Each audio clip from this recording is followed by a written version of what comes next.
იმის მაგივრად აქ პრეტენზიები თავი რა იმის მე ჯემალანიძე რომ მე ვთხოვდი რომ შეძლები რაღაცები და 25-იან ესა სამართლო ეგ ეყოფათ და სამართლო ესა რომ არაფერი ის ჩამონა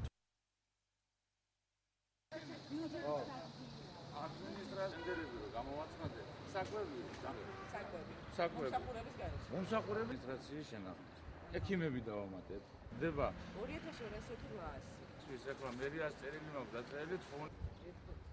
ჩვენი არაერთი რეკომენდაციისა რომ რაციონი გაახლებული იყო და აი იმისათვის შეიქმნა კონკრეტულად ეს შესაბამისი IP არავითარი სიახლე არ შეცვლილა პირიქით არის გაუარესებული მხოლოდ პირველ შემიძლია გითხრათ რომ დამატებულია მხოლოდ 25 თანამშრომელი ახალი თანამშრომელი იმიტომ შეიქმნა ეს რომ უნდა გახარჯული იყო ეს 2 ლარი და საკრებულო ვალდებულიო კიდევ ერთხელ გადახედოს ამ რაციონს და შესაბამისად დაამატოს გაახლოს ეს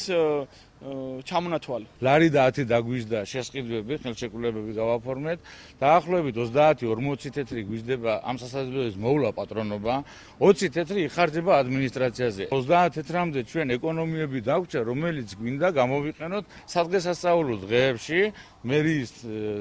ნებართვით, ალბათ მერიასთან შეთანხმებით, გვინდა გავუკეთოთ საჩუქრები ამ ხალხს.